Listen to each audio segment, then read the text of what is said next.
Jadi gini, hari ini, ya ini adalah Pak Kasana.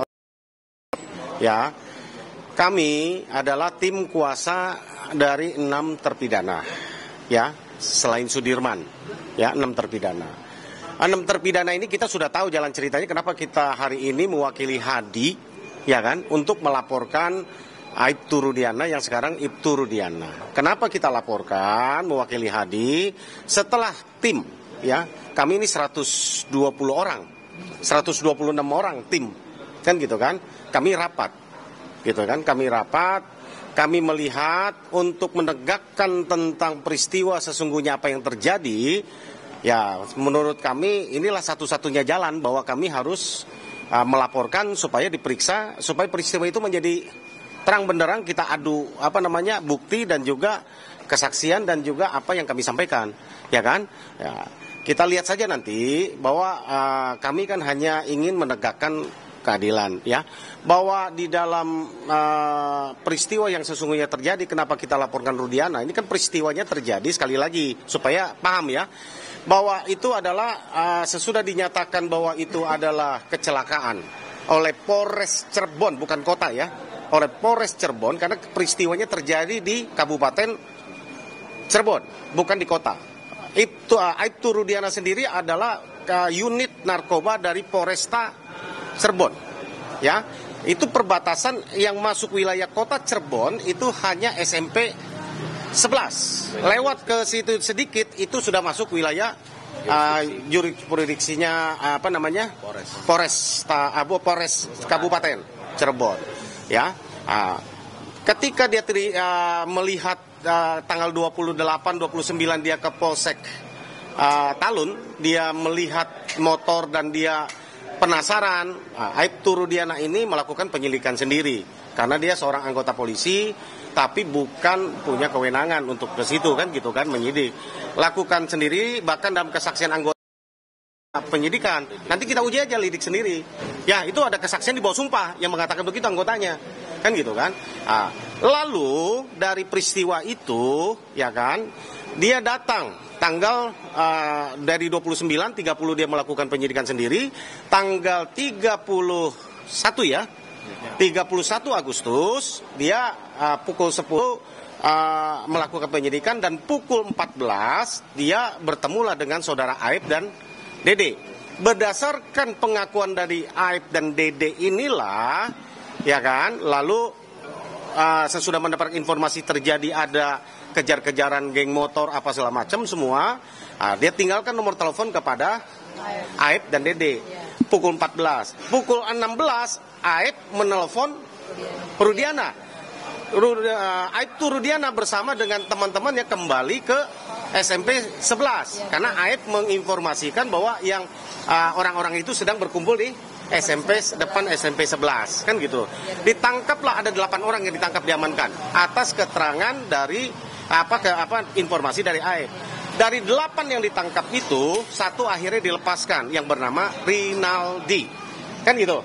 Ya, 1 lepas. 7 ini diperiksa sendiri. Bayangkan, ini yang kami pertanyakan. Diperiksa sendiri, ya kan, Aibtu Rudiana, walaupun dia seorang anggota polisi, harusnya ini bukan peristiwa tertangkap tangan menurut kami. Harusnya sesudah dia mendapat informasi itu dia informasikan ke siapa? Reskrim lah yang akan menyelidiki, kan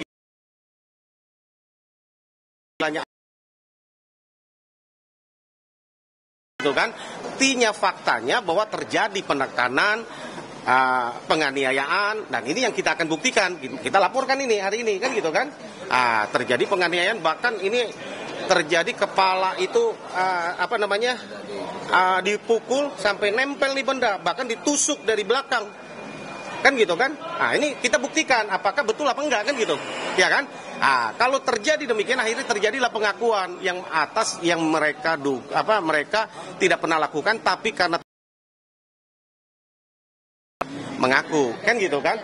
Kenapa kami laporkan? Karena kami yakini para klien kami kan tidak bersalah. Ini supaya menjadi novum. Kira-kira jalan ceritanya begitu. Mungkin mau ditambahkan Pak Asido, silakan. Ya, ini Ketua PBH Pusat. Saya tambahkan ya. Jadi memang kenapa kemudian Nah ini ya mereka sekarang menjadi aktif ya untuk menemukan keadilan itu karena mereka datang ke Peradi, ke tim Peradi yang di dalamnya ada juga pusat bantuan hukum Peradi. Jadi kita memang juga memberikan bantuan hukum pro bono. Jadi advokat Peradi itu wajib memberikan bantuan hukum cuma-cuma pro bono, access to justice bagi seluruh masyarakat yang memerlukan. Kalau dalam perkara ini sebenarnya teman-teman juga mungkin sudah tahu dan paham lah ya kejanggalan yang menyebabkan banyak kegaduhan jadinya di negara kita ini. Sebenarnya bahkan belakangan kita ketahui Pak Rudiana pun katanya sudah tidak terlihat gitu ya, susah ditemuin. Ini kita butuhkan sebenarnya ya bagaimana supaya jelas perkara ini. Makanya dengan ada laporan ini kita harapkan juga Pak Rudiana muncullah gitu ya. Coba kita menggugah hatinya untuk begini, kita empati atas kehilangan anaknya. Tetapi juga jangan orang yang tidak bersalah kemudian berada di dalam penjara.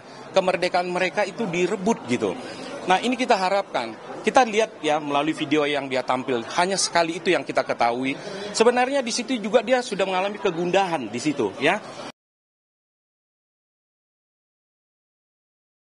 Ungkapkan, padahal sudah ada ya menjadi korban, menjadi terpidana di penjara seumur hidup.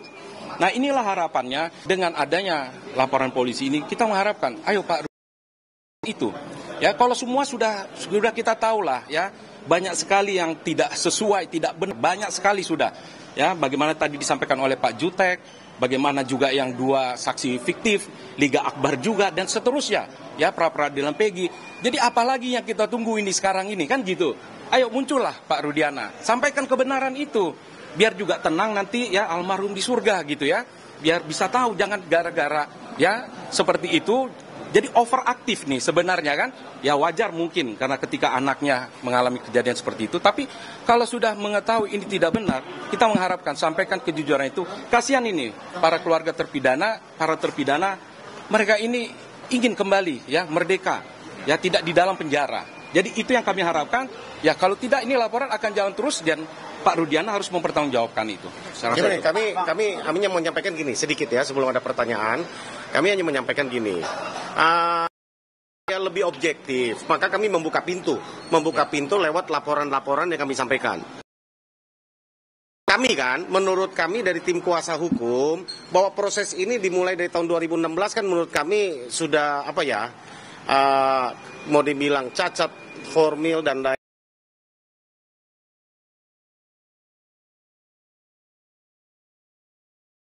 Secara faktanya inkrah, tapi kami membuka pintu dengan kami laporkan Pasren, Kavi, Dede, Aep dan juga hari ini Rudiana, pintu masuk untuk penyidik untuk memulai satu proses yang baru. Kan gitu kan, satu proses yang baru, biarlah yang sudah inkrah itu kami akan tempuh yang namanya PK untuk menyelesaikannya. Karena itu apa namanya, itu kan proses hukum yang sudah inkrah kita harus hargai kan gitu kan. Biarlah kami selesaikan lewat situ. Sekali lagi kami tidak menyasar kepada institusi manapun, kita ingin mengoreksi kalau bila mana ada kekeliruan pada masa lalu hukum, ya mari kita koreksi sama-sama. Tidak kesalahan institusi secara polisi. Kepolisian tidak salah secara institusi. Ya kan, ini oknum, kan gitu kan, oknum yang mungkin salah prosedur, ya kan, ini tentu kita harus koreksi. Tapi hasil pekerjaan dari kepolisian penyidik saat itu sudah diterima P21.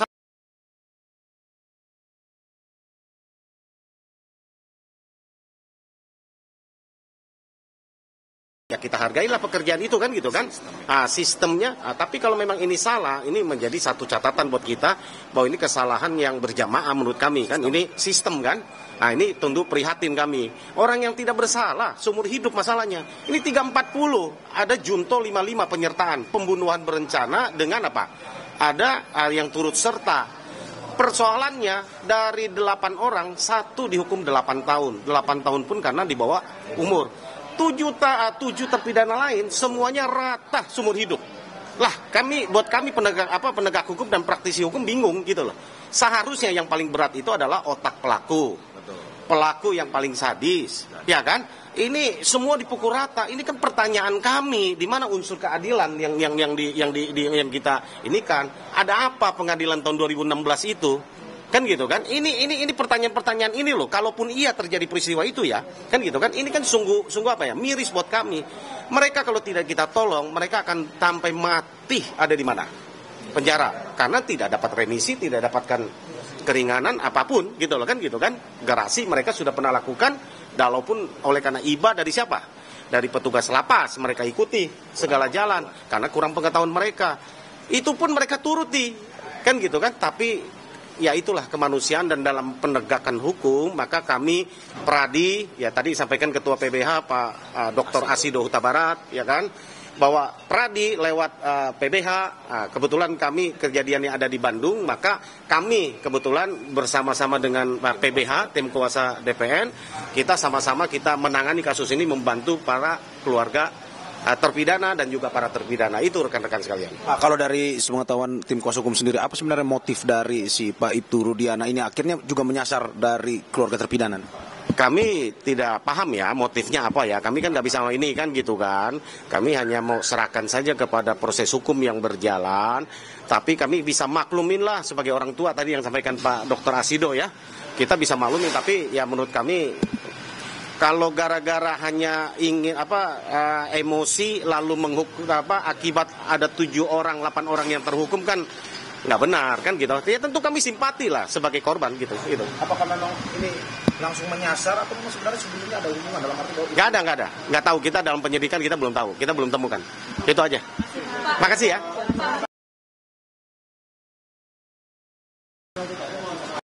Kami segera menyusun PK, sedang berjalan ini. Kami tidak terburu-buru, ya kami mau sampai gini. Kami hanya kuasa hukum dari 6 terpidana. Ya, mengenai ada salah satu yang sudah mengajukan PK yang akan sidang tanggal 24 Juni.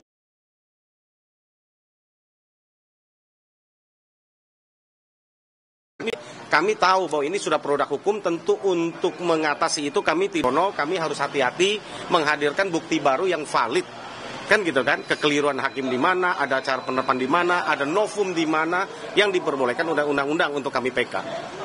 Gitu ya. Jadi kami tidak buru-buru ya, gitu kan. Kami Bapak tadi nyebut kalau Bapak yakin anak Bapak nggak ngelakuin itu.